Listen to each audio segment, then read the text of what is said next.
News morning ಎಡಿಷನ್ಗೆ ಮತ್ತೊಮ್ಮೆ ಸ್ವಾಗತ. ಅಯೋಧ್ಯೆಯ ರಾಮಲಲ್ಲಾನ ದರ್ಶನಕ್ಕೆ ಭಕ್ತ ಸಾಗರ ಹರಿದು ಬರ್ತಾ ಇರುವಂತಹ ಆ ದೃಶ್ಯ ನೋಡ್ತಾ ಇದೀವಿ. ಅಲ್ಲಿನ ವ್ಯವಸ್ಥೆ ಹೇಗಿದೆ, ಯಾವ ರೀತಿಯಾದಂತಹ ಅನುಭೂತಿ ಆಗ್ತಾ ಇದೆ ಅಲ್ಲಿ ಬಂದಂತವರಿಗೆ, ಅದೆಲ್ಲದರ ಸಂಪೂರ್ಣ ಚಿತ್ರಣವನ್ನ ಕೊಡ್ತಾ ಇದ್ರು ನನ್ನ ಕಲೀಗ್ ಭಾವನಾ ಮತ್ತು ಪ್ರಾಜ್ಞರಾದಂತಹ ಶ್ರೀಕಂಠ ಶಾಸ್ತ್ರಿಗಳು. ಅಲ್ಲಿಂದಲೇ ಅಯೋಧ್ಯೆಯ ಗ್ರೌಂಡ್ ಇಂದಲೇ ನಮಗೆ ಅಲ್ಲಿನ ರಿಪೋರ್ಟ್ ಅನ್ನು ನೀಡ್ತಾ ಇದ್ದಾರೆ. ಸ್ವಲ್ಪ ಸಮಯ ಬೇಕಾಗುತ್ತೆ, ಯಾಕಂದ್ರೆ ಇಷ್ಟು ದಿನಗಳವರೆಗೆ ಪೂರ್ತಿ ಲಕ್ಷ್ಯ ರಾಮ ಜನ್ಮಭೂಮಿ ತೀರ್ಥಕ್ಷೇತ್ರ ಟ್ರಸ್ಟ್ದು ನಿರ್ಮಾಣ ಕಾರ್ಯದತ್ತ ಕಳೆದ ಒಂದೆರಡು ತಿಂಗಳಲ್ಲಿ ಪೂರ್ತಿಯಾಗಿರ್ತಕ್ಕಂಥ ಒಂದು ಅಟೆನ್ಷನ್ ಉದ್ಘಾಟನಾ ಕಾರ್ಯಕ್ರಮ, ಪ್ರಾಣ ಪ್ರತಿಷ್ಠಾಪನೆಯತ್ತ ಇತ್ತು. ತದನಂತರ ಈಗ ನನಗನ್ಸುತ್ತೆ ಟ್ರಯಲ್ ಆ್ಯಂಡ್ ಎರರ್ನಲ್ಲಿ ನೀವು ದಕ್ಷಿಣ ಭಾರತದಲ್ಲಿ ಮಾಡಿದ ಹಾಗೆ ಉತ್ತರ ಭಾರತದಲ್ಲಿ ಸುಲಭವಾಗಿ ಮಾಡ್ಲಿಕ್ಕೆ ಸಾಧ್ಯ ಆಗಲ್ಲ, ಸ್ವಲ್ಪ ಸಮಯ ಬೇಕಾಗತ್ತೆ. ನಿಜ ನಿಜ. ಬಹುಶಃ ಈಗ ಸಿಕ್ಕ ಸಮಯದಲ್ಲಿ ಬದಲಾವಣೆ ಆಗಿದೆ ಅಂತ ಇದ್ರು ಭಾವನೆ ಆಗತ್ತೆ ಇನ್ನು, ಯಾಕಂದ್ರೆ ಅದಕ್ಕೆ ದರ್ಶನದ ಕ್ಯೂಗಳಿಗೋಸ್ಕರ ನಿಮಗೆ ಏನೇನೋ ಕಟ್ಟಡಗಳನ್ನ ಕಟ್ಟಿಸ್ಬೇಕಾಗತ್ತೆ. ಎಲ್ಲ ಕಡೆ ಇದೆ ಈಗ ನಿಜ. ಚಳಿಗಾಲದಲ್ಲಿ ಆ ದೃಷ್ಟಿಯಿಂದ ಉತ್ತರ ಭಾರತ ಅನ್ನುವ ದೃಷ್ಟಿಯಿಂದ ಅದಕ್ಕೆ ಸ್ವಲ್ಪ ಸಮಯ ಬೇಕಾಗತ್ತೆ. 50,000 60,000 ದೈನಂದಿನ ಕೆಪಾಸಿಟಿ ಇದ್ದಾಗ ನೀವು 2 ಲಕ್ಷ 3 ಲಕ್ಷ ಜನ ಬಂದಾಗ ಸ್ವಲ್ಪ ಮಟ್ಟಿಗಿನ ಗಲಿಬಿಲಿ, ಖಂಡಿತ ಅದು ಸಹಜ ಅಂತ ಜನರಿಗೂ ಉತ್ಸಾಹ ಜಾಸ್ತಿ ಇದೆ. ಎಸ್ ಭಾವನಾ, ತಾವಾಗ್ಲೇ ಅಲ್ಲಿಗೆ ಬಂದಂತಹ ಭಕ್ತಾದಿಗಳನ್ನ ಮಾತನಾಡಿಸ್ತಾ ಇದ್ರಿ. ಹಲವು ಕನ್ನಡಿಗರು ತಮಗ್ ಸಿಕ್ಕಿದ್ರು. ಭಾವನಾ, ನಾವು ನಿಮ್ಮ ದೃಶ್ಯಗಳಲ್ಲೂ ಕೂಡ ನೋಡ್ತಾ ಇದೀವಿ, ನಿಮ್ಮ ಹಿಂದ್ಗಡೆ ಬಹಳಷ್ಟು ದೊಡ್ಡ ಸಂಖ್ಯೆಯಲ್ಲಿ ಅಲ್ಲಿ ನಿಯಂತ್ರಿಸೋದಕ್ಕೆ ಪೊಲೀಸ್ ಪಡೆ ಕೂಡ ಇರುವಂತದ್ದು. ತಾವಿರುವಂತಹ ಜಾಗದಿಂದ ರಾಮಲಲ್ಲಾನ ದರ್ಶನ ಮಾಡಬೇಕು ಅಂತಂದ್ರೆ ಎಷ್ಟು ದೂರ ಸಾಗಬೇಕು, ಅಲ್ಲಿಂದ ಮುಂದೆ ಏನೇನು ವ್ಯವಸ್ಥೆಗಳಿವೆ, ಜೊತೆಗೆ ನಿನ್ನೆ ಕೂಡ ತಾವು ಹೇಳ್ತಾ ಇದ್ರಿ ಪಾಸ್ ಗೀಸ್ನ ವ್ಯವಸ್ಥೆಗಳು ಏನೇನು ಬೇಕಿಲ್ಲ ಈಗ ಸದ್ಯಕ್ಕೆ ಅಂತ. ಇವತ್ತೇನಾದ್ರೂ ಅಂತ ಬದಲಾವಣೆಗಳನ್ನೇನಾದ್ರು ಮಾಡಲಾಗಿದೆಯಾ, ಅಂತ ಅವಶ್ಯಕತೆಗಳೇನಾದ್ರೂ ಇದೆಯಾ, ಹೇಗೆ ಅಂತ ಪ್ರಕ್ರಿಯೆ ಯಾವ ರೀತಿ ಬದಲಾಗಿದೆ?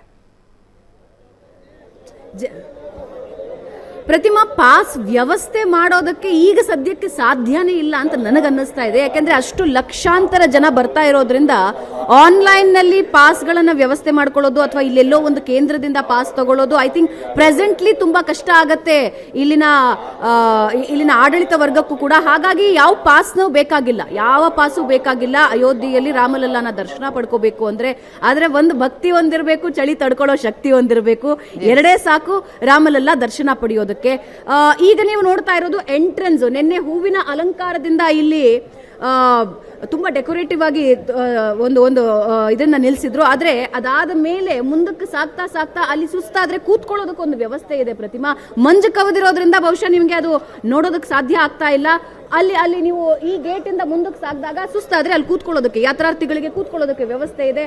ಹಾಗೆ ನೆರಳು ಕೂಡ ನೀಡುತ್ತೆ. ಅಲ್ಲಿಂದ ಮುಂದಕ್ಕೆ ಸಾಕ್ತಾರೆ. ಈಗ ನೀವು ನೋಡ್ತಾ ಇದ್ದೀರಲ್ಲ, ಎಡಭಾಗದಲ್ಲಿ ಕ್ಯೂ ಮಾಡಿದ್ದಾರೆ. ನಿನ್ನೆ ರಾತ್ರಿ ಬಲಭಾಗದಿಂದ ಬಿಡ್ತಾ ಇದ್ರು, ಇವತ್ತು ಎಡಭಾಗದಿಂದ ಬಿಡ್ತಾ ಇದ್ದಾರೆ. ಮುಂದಕ್ಕೆ ಹೋಗ್ತಾ ಫಸ್ಟ್ ಚೆಕ್ ಪಾಯಿಂಟ್ ಇರುತ್ತೆ, ಅಲ್ಲೊಂದು ಬ್ಯಾರಿಕೇಡ್ ಹಾಕಿರ್ತಾರೆ, ಫಸ್ಟ್ ಚೆಕ್ ಪಾಯಿಂಟ್ ಇರುತ್ತೆ. ಅದನ್ನ ದಾಟ್ಕೊಂಡು ಮುಂದಕ್ಕೆ ಹೋದಾಗ ಒಂದು 100 ಮೀಟರ್ ಮುಂದಕ್ಕೆ ಹೋದಾಗ ಅಲ್ಲಿ ಮೆಟಲ್ ಡಿಟೆಕ್ಟರ್ ಇರುತ್ತೆ.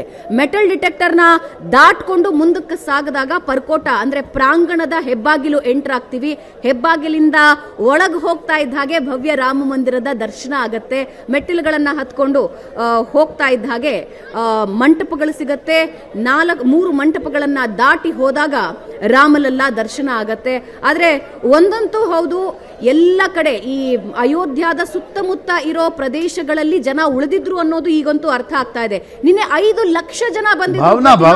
ನಾವು ದೃಶ್ಯಗಳಲ್ಲಿ ನೋಡಿ ಎಲ್ಲಿದ್ರು ಇವರು, 22ನೇ ತಾರೀಕು ಎಲ್ಲಿದ್ರು ಅಂತ. ಭಾವನಾ, ನೀವು ಅಲ್ಲಿರೋದ್ರಿಂದ, ನೀವು ಮತ್ತು ಶಾಸ್ತ್ರಿಗಳಲ್ಲಿ ಇರೋದ್ರಿಂದ ಕೇಳ್ತಾ ಇದ್ದೀನಿ.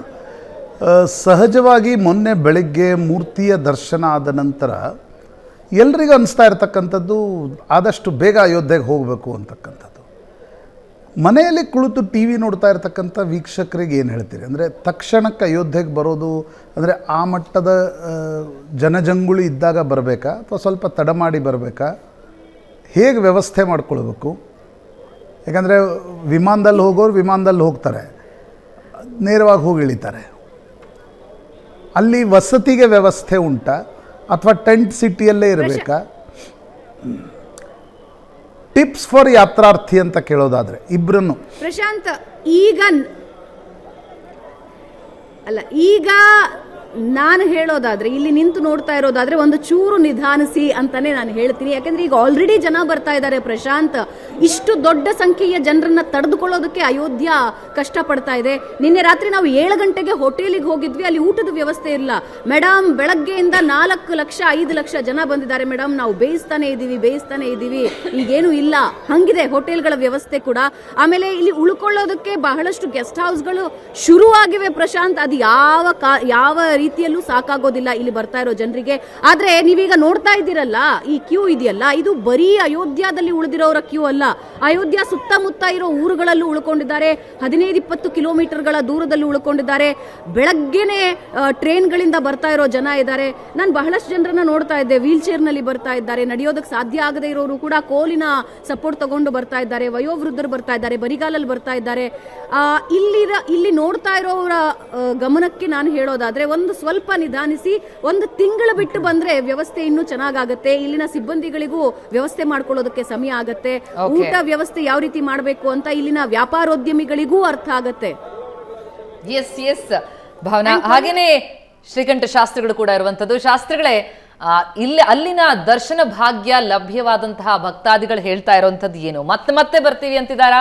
ಮತ್ತೆ ಈಗ ಇನ್ನು ಕೆಲವೇ ದಿನಗಳಲ್ಲಿ ಮತ್ತೊಂದ್ಸಲ ದರ್ಶನ ಮಾಡೋದಕ್ಕೆ ಬರ್ತೀವಿ ಅನ್ನುವಂತಹ ಮಾತುಗಳನ್ನು ಹೇಳ್ತಿದ್ದಾರೆ. ಯಾಕಂದ್ರೆ ರಾಮ್ಲಲ್ಲನ ಮತ್ತೊಂದು ಫೋಟೋ, ಇಲ್ಲಿ ವಿಗ್ರಹದ ಫೋಟೋ ವೈರಲ್ ಆಯ್ತಾ? ಫೋಟೋ ವೈರಲ್ ಆಗ್ತಾ ಇದ್ದಂತೆ ಜನ ಇಲ್ಲಿದ್ದವರು ನಾಳೆನೆ ಬುಕ್ ಮಾಡ್ತೀವಪ್ಪ ಟಿಕೆಟ್ ಅನ್ನುವಂತ ಮಾತುಗಳು ಕೇಳಿ ಬರ್ತಾ ಇದೆ ನಮ್ಗೆ ಇಲ್ಲಿ. ಹಾಗಾಗಿ ಅಲ್ಲಿ ಬಂದವರು ನೇರವಾಗಿ ದರ್ಶನ ಪಡೆದಂತವ್ರು ಮತ್ತೆ ಬರ್ತೀವಿ ಅಂತ ಅಲ್ಲೇ ಉಳ್ಕೊಂಡಂತವ್ರು ಇದಾರಾ ಅಂತ?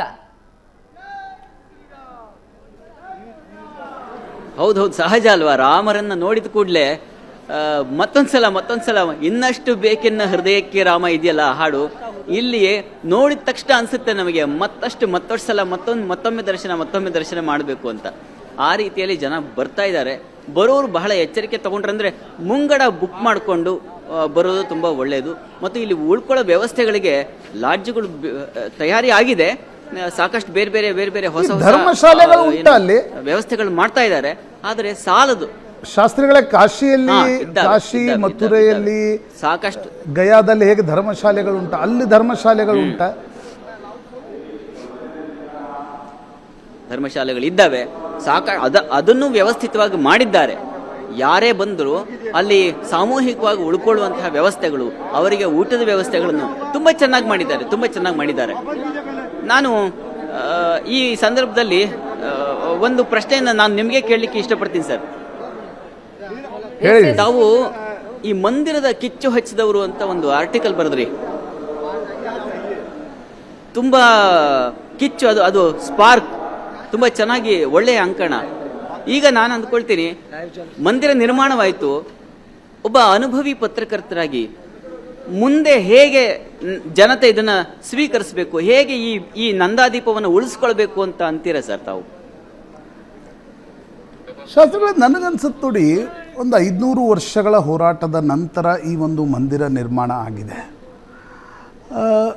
ಈಗ ಮೋಹನ್ ಭಾಗವತರ ಹೇಳಿಕೆಯನ್ನು ಕೂಡ ಸ್ವಲ್ಪ ಗಮನದಲ್ಲಿಟ್ಕೊಂಡು ಮುಂದೆ ಈ ರೀತಿಯಾಗಿರ್ತಕ್ಕಂಥ ಮಾತುಗಳನ್ನು ನೀವು ಪ್ರತಿಯೊಂದು ಮಸೀದಿಯಲ್ಲಿ ಶಿವಲಿಂಗವನ್ನು ಹುಡುಕಲು ಹೋಗಬೇಡಿ ಅಂತಕ್ಕಂಥದ್ದನ್ನು ಗಮನದಲ್ಲಿಟ್ಕೊಂಡು ಕಾನೂನು ರೀತಿಯಲ್ಲಿ ಯಾವ ರೀತಿಯ ಹೋರಾಟಗಳನ್ನು ಮಾಡಬೇಕು ಅಂತಕ್ಕಂಥದ್ದು ಕಾನೂನು ರೀತಿಯಲ್ಲಿ ಮಾಡಬೇಕೇ ಹೊರತು ಪದೇ ಈ ವಿಷಯಗಳನ್ನು ದಿನವೂ ಕೆದಕ್ತಾ ಹೋದರೆ ಸಮಾಜದ ಸ್ವಾಸ್ಥ್ಯವು ಉಳಿಯಲ್ಲ. ಇದನ್ನು ಕೂಡ ಯಾವುದೂ ಅತಿರೇಕ ಆಗಬಾರ್ದು ಅನ್ನೋದನ್ನು ದೃಷ್ಟಿಯಲ್ಲಿಟ್ಕೊಂಡು ಈ ವಿಷಯಗಳಲ್ಲಿ ಮುಂದಿನ ಹೆಜ್ಜೆ ಇಡಬೇಕು ಅಂತ ಅನಿಸುತ್ತೆ.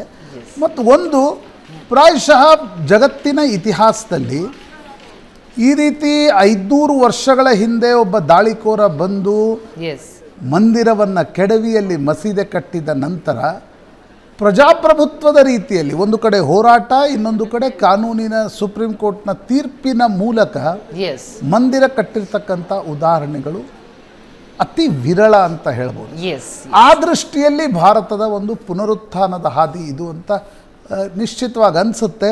ಆದರೆ ಇದರಲ್ಲಿ ರಾಜಕಾರಣ ಮತ್ತು ಇದರಲ್ಲಿ ಧರ್ಮ ಎರಡನ್ನೂ ಪ್ರತ್ಯೇಕವಾಗಿ ವಿಂಗಡಿಸಿ ನೋಡುವ ಪ್ರಬುದ್ಧತೆ ನಮಗೂ ಬರಬೇಕು, ಜನರಿಗೂ ಬರಬೇಕು. ಅದೇ ಒಂದು ಆಶಯದೊಂದಿಗೆ ಈಗ ಒಂದು ಬ್ರೇಕ್ ತೆಗೆದುಕೊಳ್ಳುವಂತ ಸಮಯ. ಇಬ್ಬರಿಗೂ ಕೂಡ ಧನ್ಯವಾದ ಶಾಸ್ತ್ರಿಗಳೇ ಮತ್ತು ಭಾವನಾ. ಇಬ್ರು ಬಹಳ ಅದ್ಭುತವಾಗಿ ಅಲ್ಲಿನ ಚಿತ್ರಣವನ್ನು ನಮಗೆ ಕಟ್ಕೊಟ್ರಿ. Thank you so much. ಈಗ ಒಂದು ಚಿಕ್ಕ ವಿರಾಮದ ಬಳಿಕ ನ್ಯೂಸ್ ಅವರ್ ಮುಂದುವರಿಯುತ್ತೆ.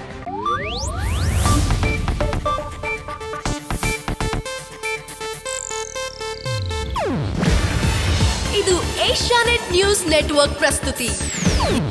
ನೀವು ನೋಡ್ತಿದ್ದೀರಾ ಏಷ್ಯಾನೆಟ್ ಸುವರ್ಣ ನ್ಯೂಸ್.